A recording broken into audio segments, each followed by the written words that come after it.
నా పేరు దుర్గాప్రసాద్.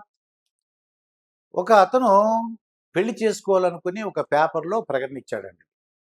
అతను వయసు ఎంతుంది? అతని వయస్సు 56 సంవత్సరాలు. ఒక అబ్బాయి, ఒక అమ్మాయి ఉన్నారు. ఆ అబ్బాయి, అమ్మాయి కూడా ఇద్దరికి కూడా మ్యారేజ్ అయిపోయింది. ఆయన ఒక బిజినెస్ చేస్తున్నాడు. ఒక మంచి సిటీలో బిజినెస్ చేస్తున్నాడు.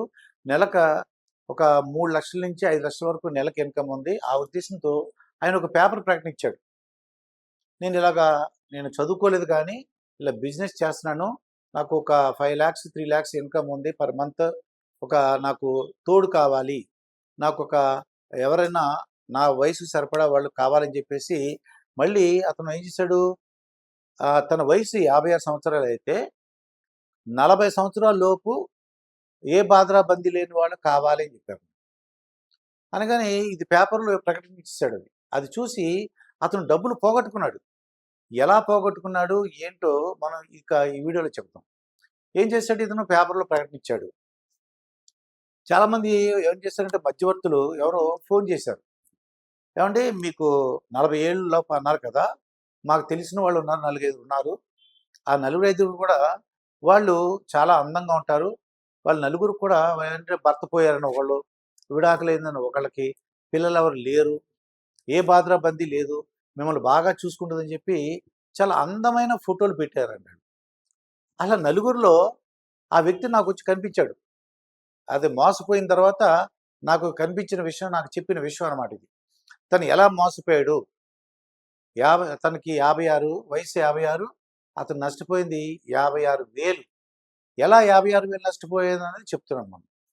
ఏం చేశాడు ఇతను? ఈ ఒక వాట్సాప్‌లో ఒకతను కాంటాక్ట్ అయ్యాడు. 4 ఫోటోలు పెట్టాడండి. 4 ఫోటోలు పెట్టేసరికి ఆ 4 ఫోటోలు ఇతను ఎలా ఉందంటే, అసలు నలుగురిలో ఎవరిని సెలెక్ట్ చేసుకోలేదంట అతనికి అర్థం అవ్వలేదంట.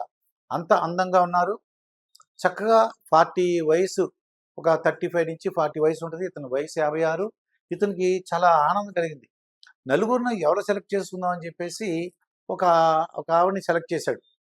ఏవండీ ఇగో ఈ అమ్మాయి నాకు నచ్చింది అనగానే, వాళ్ళు ఆ అమ్మాయితో మాట్లాడిస్తామని చెప్పేసి ఒక కాన్ఫరెన్స్ కాల్ పెట్టారు.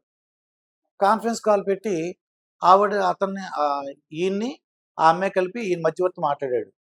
ఏవండీ ఈయన ఒక సిటీలో ఒక ఫైనాన్షియల్ చేస్తున్నాడు. ఒక ఫైనాన్స్ అదే ఒక బిజినెస్ మ్యాను. 3,00,000, 5,00,000 వస్తుందండి అది ఇన్‌కము. ఇగో ఈవిడకి భర్త చనిపోయారు. పిల్లలు లేరు. ఈవిడేమో పలానా చోట ఉంటుంది. నేను మాట్లాడుకుంటే ఇద్దరు మాట్లాడుకుంటే, అయితే ఓ పని చేయండి పర్సనల్ నంబర్ ఇవ్వండి అని చెప్పారు. సరే ఈ 56 ఏళ్ల అతనికి ఈ అమ్మాయి నంబరు ఆ మధ్యవర్తి ఇచ్చేసాడు. ఇచ్చేసరికి ఇంక ఈ 55 ఏళ్ల అతను పెద్దాయన ఫోన్ చేసి మాట్లాడాడు. ఫోన్ చేసేసరికి ఒకళ్ళు చెప్పేసరికి నాకు బాగా నచ్చిందండి. భర్త చనిపోయారు కాబట్టి మీకు నేను అన్నీ కూడా పంపిస్తాను. వివరాలన్నీ పంపిస్తాను. కాకపోతే నాకు మనల్ని పరిచయం చేశాడు కదా! అతను ఒక 1,00,000 అడుగుతున్నాడు. 1,00,000 అడుగుతున్నాడు కాబట్టి మీరు ఒక 50,000 ఇవ్వండి. ఈ అమ్మాయి చెప్తుందనమాట. నేను ఒక 50,000 ఇస్తాను. మీరు ఒక 50,000 ఇవ్వండి అని చెప్పేసరికి ఇతను ఏం చేశాడు? నిజమా 56,000 ఏంటి మనం ఇంకా ముందుకెళ్ళలేదు కదా అన్నాడు. లేదంటే చాలా మంచి వ్యక్తి అండి అతను అని చెప్పేసి, ఓ పని చేయండి, నేను 50,000 ఈ ఆడమనిషి చెప్పిందనమాట. 50,000 అతనికి పంపిస్తున్నాను. ఆ స్క్రీన్ షాట్ మీకు పెడుతున్నాను అని చెప్పేసి, ఈ అమ్మాయి ఒక స్క్రీన్ షాట్ అతనికి పెట్టిందండి. ఆ మధ్యవర్తికి నేను 50,000 పంపించాను. ఇదిగోండి అని. పెట్టి ఏం చేసిందండి, ఏవండీ మీకు దగ్గర మీరంటే నాకు బాగా నచ్చారు. మీ దగ్గర డబ్బులు లేకపోతే చెప్పండి. నేనే పంపిస్తాను. నాకు దగ్గర డబ్బులున్నాయి. నేను 50,000 పంపిస్తాను. మీ దగ్గర డబ్బులు లేకపోతే చెప్పండి. నేను 50,000 పంపించేసాను. మీరు కూడా మీ వంతు ప్రకారం 50,000 పంపించండి. మీ దగ్గర డబ్బులు లేకపోతే నేను పంపిస్తాను అని చెప్పారు. అనేసరికి అబ్బబ్బే! ఇతనేంటి జనరల్‌గా ఒక ఆడమనిషి మనకి డబ్బులు ఇస్తానంటే ఎందుకు తీసుకుంటాడు? అంటే ఒక అహంభావంలాగా ఉంటది కదా! ఇగో నాకెందుకు అవసరం లేదండి. నా దగ్గర డబ్బులున్నాయి. నాకు నెలకి 3,00,000-5,00,000 వస్తుంది కదా! నేను మీరు 50,000 పంపించారు కదా! నేను 56,000 పంపిస్తాను.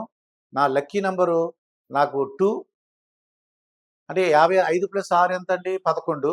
11 ప్లస్ అంటే 1 + 1 అంటే 2. తన లక్కీ నంబర్ 2 అంట. అందుకు 56,000 పంపించాడు.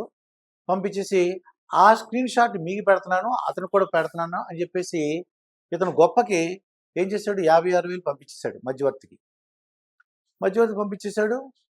ఆ తర్వాత అది రాత్రి 9, 10 అయిందంట. పంపించేశారు. మర్నాడు నుంచి ఆ ఫోన్‌లు స్విచ్ ఆఫ్. చాలా బాధపడ్డాడన్నమాట. ఏంటండి అని. ఇదేంటని చెప్పేసి. అంటే ఏమవుతుందంటే ఇక్కడ ఎలా ట్రాప్ చేశారో చూడండి ఇక్కడ. ఈ అమ్మాయి అతను కూడా తనకి అది అహం దెబ్బతినేలాగా మీ దగ్గర డబ్బులు లేకపోతే చెప్పండి. మీరు నాకు బాగా నచ్చారు. మీ డబ్బులు కూడా నేనే ఇచ్చేస్తాను. పర్వాలేదండి అని చెప్పి ఒక బిజినెస్ మ్యాను, చదువు లేదు, 56 ఏళ్ల వయసు. అంత అందమైన అమ్మాయి అలా అంటుంటే ఇతను నమ్మేశాడు. ఇంక నేను అతన్ని ఓదార్చానమాట. సంతోషించవయ్యా బాబు, 56,000తో పోయింది. 56 లక్షలైతే నువ్వు చాలా ఇబ్బంది పడద్దు. లక్షల్లో అయితే 56,000 కదా అని చెప్పేసి ఇటువంటి మోసాలు జరుగుతున్నాయి. కాబట్టి అలాగే సైబర్ నేరాలు జరుగుతున్నాయండి. చాలామంది పెళ్లి విషయం, ఉద్యోగ విషయం, ఉద్యోగాలు ఇప్పిస్తామని చెప్పి, అలాగే పెళ్లి చేస్తామని చెప్పేసి, ఇలాగ లేదంటే మీకు ఒక ఆస్తి కొనిపెడతాం, చాలా తక్కువలో వచ్చేస్తుంది. ఇది గాని మించే మంచి అవకాశం. వాళ్ళేదో అమెరికా వెళ్ళిపోతున్నారు. ఎక్కువ లేతే మీకు ఇంత తక్కువలో మీకు ఆస్తి దొరుకుతుంది. ఇలా అని చెప్పేసి వాళ్ళు అమౌంట్ అది ఆళ్ళేం చేస్తారంటే మనల్ని కంగారు పెట్టేస్తారండి. కంగారు పెట్టేసి అడ్వాన్స్ పంపించమంటారు. మీరు తెలియని లింకులు ఓపెన్ చేయకండి. అలాగే తెలియని వాళ్ళతో మీరు ఏదైనా ఆఫీస్ ఉంటే వాళ్ళ ఆఫీస్‌తో పర్సనల్‌గా మాట్లాడండి. అప్పుడు నమ్మొచ్చు గానీ, ఇలాగ మీరు ఎప్పుడు పడితే అప్పుడు ఎవరు పడితే ఆళ్ళు ఆన్‌లైన్‌లో సైబర్ నేరాలు పెరిగిపోయినియి.